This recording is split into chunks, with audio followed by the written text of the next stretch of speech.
fim de semana prolongado já foi quente, as últimas 24 horas foram a ferver. António Costa reuniu-se logo cedo com o Ministro das Infraestruturas, passou parte da tarde em Belém com Marcelo e já era noite quando o país assiste a várias reviravoltas. Um pedido de demissão de João Galamba, um Primeiro-Ministro a recusar esse pedido e a abrir uma guerra com Marcelo Rebelo de Sousa, com o Presidente da República a dizer que discorda da decisão. Entramos ontem numa nova era política. É preciso perguntar aos ases. Fazemos uma edição especial do Fora do Baralho com a Susana Peralta, o Jorge Fernandes e o Luís Aguiar Conraria. Desta vez o João Marcos de Almeida não consegue estar presente. Bom dia aos três. Jorge Fernandes, começo por ti porque tens espadas pretíssimas para António Costa. Quer dizer que não vês aqui nenhuma jogada de gênio? Bom dia, Bom Carla. dia, Jorge. Não, eu não vejo nenhuma jogada de gênio. Eu vejo isto como um político pequeno, um político de paróquia, de junta de freguesia, porque isto não é maneira de governar um país. Quer dizer, a política não é... A política tem de ser muito mais do que estas ideias de jogadas do vou entalar a pessoa A ou a pessoa B. A política fica na história da política quem faz política a sério, quem toma decisões que mudam a vida das populações, quem toma decisões na habitação, quem toma decisões na saúde, quem toma decisões na justiça, quem faz reformas num país que melhoram o bem-estar da população. E estas pessoas ficam para a história.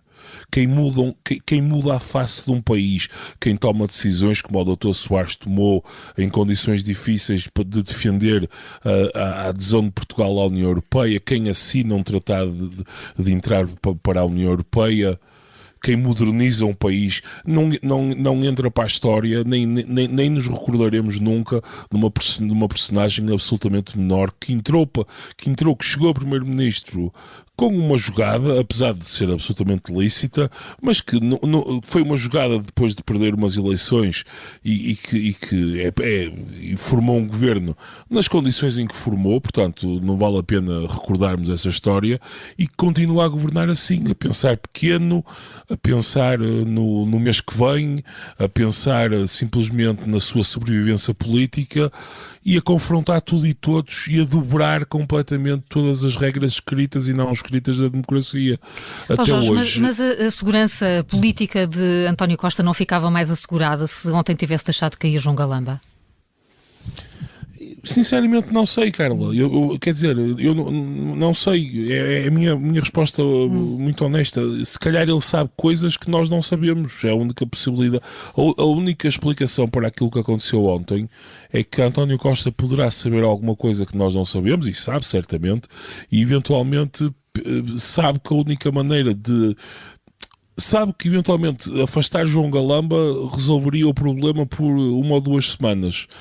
Se calhar assim resolve o problema por alguns meses, porque coloca Marcelo entre a espada e a parede e obriga-o, no fundo, a tomar uma decisão maior. E, no fundo, a permanência de João Galamba, a minha leitura do que se passou ontem, é que António Costa utilizou o João Galamba de maneira absolutamente instrumental, como uma maneira de obrigar Marcelo Rebelo de Sousa realmente a tomar uma decisão maior.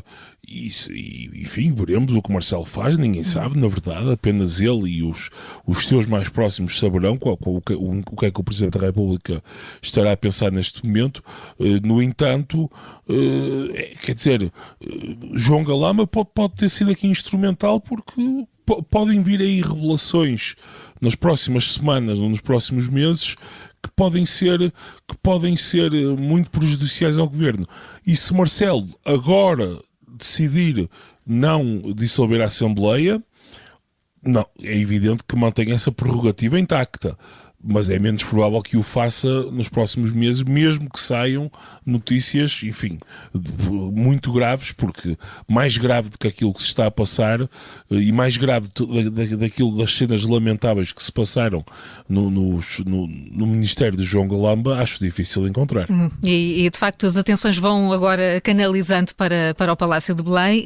O naipe vai repetir-se porque a Susana tem precisamente um 6 de espadas para Marcelo. O que é que poderá fazer agora o Presidente da República, Susana? Olá, bom dia. Bom dia. Bem, o Seis de Espadas é porque Marcelo é a única pessoa que tem realmente a espada para acabar com esta situação, que aliás tem duas espadas diferentes, ou a demissão do governo, pedindo a alguém do PS que forme governo, incluindo António Costa. Aliás, como parece que é a sugestão da Carta da Frente Cívica que foi mencionada há pouco por vós, que eu não li ainda, ou então tem outra espada maior, que é a espada da dissolução do Parlamento, e é por isso que eu dou um 6, que é aqui a meio, não é? Portanto, entre uma espada mais pequena, uma espada maior. Não sei o que é que Marcelo vai fazer, porque de facto Marcelo está numa situação difícil, que é uma situação de por um lado, de ter sido completamente desautorizado ontem pelo Primeiro-Ministro em direto na televisão, e atenção que essa desautorização foi especialmente encenada, vamos dizer, pelo pedido de demissão do Ministro, não é? Porque teria sido muito diferente se não tivesse acontecido nada, mas o que aconteceu foi que o Ministro pede a demissão. Toda a gente sabe que Marcelo durante todo o dia foi sair nos jornais que Marcelo esperava essa demissão, o Ministro pede a demissão e depois Costa não aceita a demissão, e portanto faz isso em público. E agora, por outro lado, também é verdade, nós já aqui discutimos isso ontem no nosso Fora do Baralho especial da tarde, que Marcelo tem o problema que é, se dissolver a Assembleia da República, poderá sempre ficar com o ónus de ter sido o Presidente da República que abriu o caminho para o Chega um dia chegar, enfim, à esfera de influência do governo, tal como Sampaio ficou com o ónus de nos ter trazido o Sócrates, não é? Portanto, ninguém sabe o que é que Marcelo vai fazer. Ele ontem reagiu muito rapidamente, dizendo que discordava, mas enfim, discorda, e agora o que é que vai fazer? Não chega só essa nota, o Presidente não vai poder estar em silêncio muito mais tempo. Parece-me que não é? Porque neste momento nós tivemos um Primeiro-Ministro a desautorizar o Presidente em público, em direto nas TVs, e isso que pode acontecer é uma perda digamos, da autoridade simbólica, e não só do Presidente da República. Mas vamos ver, nunca nos esqueçamos daquela capa do Expresso do Tom and Jerry, do Presidente e do Primeiro-Ministro, não é? Portanto, nunca se sabe o que é que este Tom and Jerry tem na cartola para nós. Percebemos aqui já pela Susana e pelo Jorge que há ainda muita incerteza sobre o que é que sai dos acontecimentos de ontem. Há uma figura incontornável, João Galamba. Luís Aguiar Conraria, tens paus para o Ministro que está sólido neste governo. Porquê? Pois, bem, não sei se estará assim tão sólido. Temos de esperar pelos próximos capítulos. Ontem, pelo menos, houve muitos elogios do Primeiro-Ministro. É verdade. Os meus paus têm a ver com... O motivo pelo qual dou uma carta negativa tem a ver com o que esteve na gênese deste drama. E é bom lembrar que tudo isto nasce da TAP, mas Galamba não tem nada a ver com a TAP. Ele entrou para a TAP há algumas semanas, em substituição do... Portanto, ele entrou, digamos, no jogo... início de janeiro. Sim, portanto, este ano entrou no jogo, digamos assim, em substituição de Pedro Nuno Santos. Ele próprio, o Galamba não é responsável por nada daquilo que verdadeiramente se passa na TAP, exceto ali a parte do despedimento da CEO, mas isso não é o que está em jogo neste momento. Eu queria aqui chamar a atenção que tudo isto começa simplesmente porque houve uma mentira inicial, que teve a ver com o mentir relativamente à organização daquela reunião do grupo parlamentar do PS com a CEO da TAP. Se desde o início, e acho que é mesmo bom uma pessoa lembrar-se disto, se desde o início Galamba tivesse sido honesto e tivesse dito, sim, é verdade que eu organizei aquela reunião, e tivesse feito uma meia-culpa de dizer, reconheço que esse procedimento não está correto e alterarei e não voltarei a fazer o mesmo no futuro. Portanto, se tivesse sido frontal e honesto e, simultaneamente, uma meia-culpa que penso que era devido, porque realmente aquele tipo de reuniões não se devem fazer, nada teria acontecido. Nada, portanto, ele continuaria no governo, haveria pessoas irritadas por ele ter organizado a reunião, havia pessoas que o desculpariam a dizer ele já pediu desculpa, já fez uma meia-culpa, já garantiu que não voltava a acontecer. E tudo o resto que se passou a seguir não se teria passado. E, portanto, eu acho que é muito interessante lembrar isto, portanto, chamar a atenção para isto, que o que neste momento, ou esta crise política com o Galamba, decorre da opacidade e de uma mentira inicial. E nesse sentido também, é por isso é que esta jogada do demitiu-se e António Costa recusa a admissão, isto obviamente também é uma encenação. Portanto, eles parece que continuam a achar que fazer teatro e andar com encenações é a forma de sair do problema. E por isso eu não consigo dar uma carta melhor do que uns paus, por mais seguro que esteja, porque é óbvio para toda a gente que portanto, o Galamba teve vários dias para se demitir, não se demitiu. Na conferência de imprensa que deu no sábado, garantiu que, na sua opinião, tinha condições para continuar a ser ministro. Portanto, ele não se queria demitir. Obviamente que se demitiu quando sabia, em acordo com António Costa, sabendo que António Costa iria negar o pedido de demissão. Portanto, isto é só uma jogada. As pessoas percebem que é uma jogada. Penso eu, quer dizer, aqui ninguém é burro. E, portanto, eu não consigo ver como é que alguém sai bem disto. Daí os meus paus. Daí os teus paus, ainda assim, e gostava de vos ouvir, Jorge, ontem António Costa sublinhou muitas vezes que tomava esta decisão pela sua consciência e mesmo contra a opinião, quer da bolha mediática, quer da maioria dos portugueses, como ensinou, e até do seu amigo Carlos César. Isto mostra ainda assim um primeiro-ministro com alguma coragem política? Não, eu penso que... Vamos ver, eu acho e tudo isto é demasiado confuso e eu acho que muito honestamente, eu acho que para sermos rigorosos no que se está a passar, tem necessariamente de haver muita coisa que nós não sabemos e que iremos precisar de algum tempo para perceber, porque eu penso que António Costa ontem fez uma jogada arriscada e ele sábio, sem dúvida nenhuma. Aliás, vamos ver, eu queria pegar aqui num ponto que o Luís sublinhou, que eu concordo. O próprio Galamba, na nota... Mas, Jorge, é mesmo arriscada. Quer dizer, qual era a alternativa que ele tinha melhor do que esta? Sim, o Costa, porque acho que nós estamos aqui muito a falar como ele arriscou muito e tal, mas na verdade, quais foram o que é que as pessoas discutiram nos últimos dias? Era a hipótese de uma enorme modulação governamental, isso não se faz em 2 ou 3 dias. Não, a hipótese de um governo zero em que se voltasse a reiniciar um governo refrescado, é duvidosa a legitimidade democrática para começar do zero, 1 ano e meio depois de ter havido eleições. Substituir o Galamba por outra pessoa, quem é que aceitaria ir para lá? Nestas condições? Ou seja, vamos ver, faça as alternativas. Não, eu acho que faça as alternativas. Isto é pior do que quê? É que se não é pior do que nada, acho que então é pior, foi arriscado, foi a jogada possível. Eu acho que o caminho mais fácil que ele tinha era fazer aquilo que no fundo era a exigência mínima do Presidente da República, que era simplesmente substituir o Galamba. Isso para mim eu acho que era o caminho simples que António Costa tinha. A ideia de uma remodelação alargada, a dada altura surgiu, enfim, não se sabe exatamente muito bem a partir de quem, mas pronto, eu acho que o caminho simples de António Costa era demitir Galamba e arranjar outra pessoa. Aliás, o interessante era isso que eu ia sublinhar.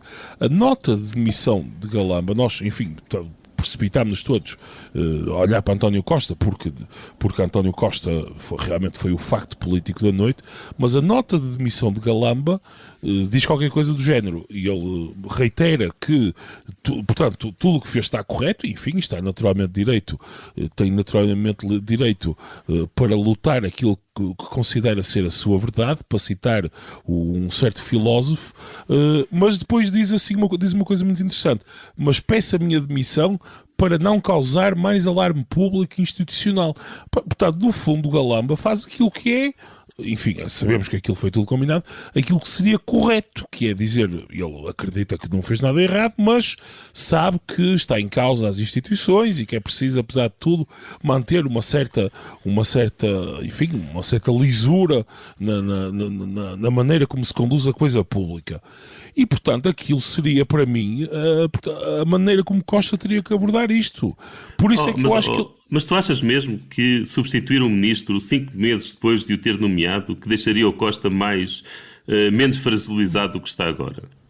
Eu de facto olho para isto como o Costa está obviamente a jogar uma carta arriscada. Eu diria que é aquela pessoa que num jogo da sueca já está desesperado e joga o 7 trunfo na esperança que não seja cortado por um as trunfo, que aqui só o Marcelo é que o pode ter. E pronto, mas de facto, se não há alternativas, não há, quer dizer. Ainda ninguém mostrou uma alternativa. O facto de nós não nos termos lembrado disto ontem. É verdade que ninguém se lembrou disto, tirando uma outra pessoa no Twitter. O facto de nós nos termos lembrado disto ontem não quer dizer que não seja a melhor jogada possível. Quer dizer, aquilo que nós nos lembramos ontem, objetivamente, deixaria o governo mais fragilizado do que isto. Não, deixa-me só dizer uma coisa. Eu acho. Aliás, deixa-me só dizer só mais uma coisa, Jorge. Aliás, nós estamos aqui a dizer que Marcelo Rebelo de Sousa queria que Galamba fosse substituído. Quer dizer, quando Galamba foi nomeado, Marcelo Rebelo de Sousa avisou, e de forma bastante explícita, que se a solução Galamba corresse mal e o Galamba tivesse sido demitido, que o governo ia abaixo. Quer dizer. Então, portanto, repara. Quer dizer, decorre. Se o Costa fizesse o que supostamente o Marcelo quer, e digo que supostamente nós realmente não sabemos, não conseguimos entrar naquelas mentes, quer dizer, estaria a entrar na armadilha que Marcelo lhe preparou há 5 meses. Sim, mas repara, disso decorre então que, quer dizer, eu acho que apesar de que Galamba mantém-se no poder, mas é uma manter no poder fictício, na medida em que, na prática, a ideia, o que o Marcelo disse na altura, de que se correr mal, quer dizer, é manifesto para toda a gente que correu mal. Portanto, isso ninguém tem dúvidas sobre isso, nem o próprio António Costa.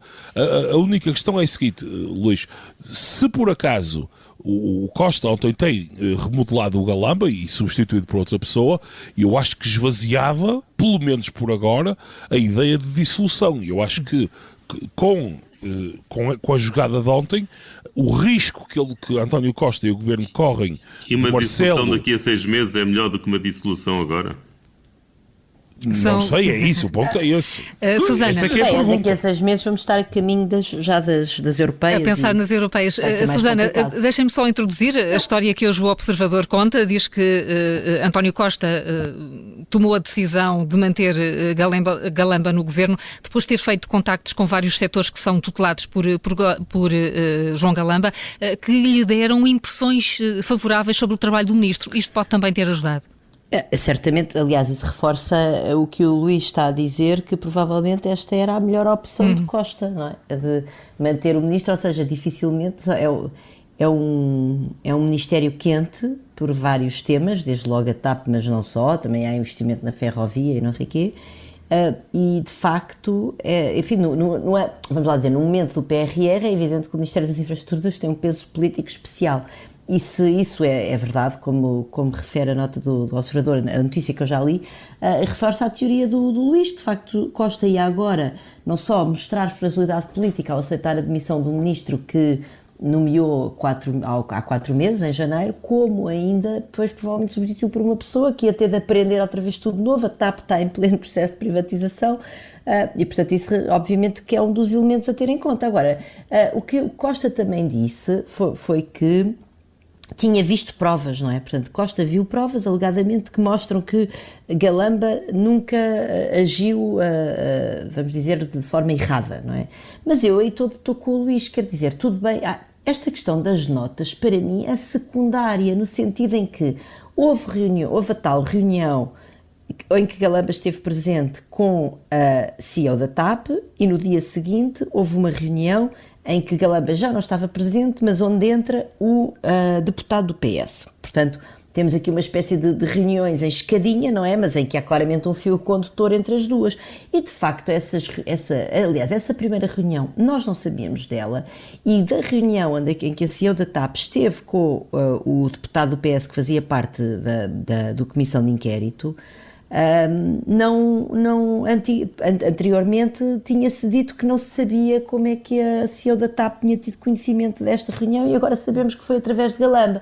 E, portanto, quer dizer, objetivamente, houve ocultação de informação ao Parlamento. Agora, aqui a questão que se coloca, que pode ser importante para percebermos esta história, é se, de facto, Galamba conscientemente deu ordens estavam a par dessa ocultação, ou se não estava, mas se não estava, isso também é bizarro, porque Galamba é responsável politicamente perante esta mentira ao Parlamento, independentemente de ter ou não ter conseguido organizar internamente o seu gabinete para ser informado de todos os factos.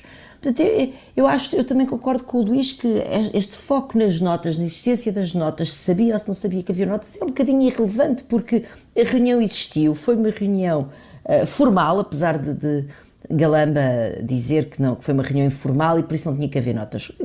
O que é uma reunião informal? Quer dizer, em que é que consiste uma reunião informal entre o Ministério da Tutela, o Ministro da Tutela e a CEO de uma companhia pública na véspera dessa CEO ser inquirida pelo Parlamento? É um conceito um bocadinho bizarro e, portanto, de facto, há aqui uma série de factos que estão mal explicados. Agora, aqui a questão é que realmente parece que Costa não tem grandes alternativas e que pesou a competência do Ministro e as suas boas relações com os setores tutelados contra o regular funcionamento das instituições, ou em todo o caso, como eu dizia ontem, a formalidade dos processos. Quer dizer, nós não podemos, o país gere-se com um conjunto de formalidades e essas formalidades estão claramente, não estão claramente a ser respeitadas e isso é um problema, porque quer dizer que nós podemos voltar a encontrar daqui a meia dúzia de semanas ou de meses novas trapalhadas por causa desta coisa de reuniões que existem e não devem existir, têm notas, não têm notas,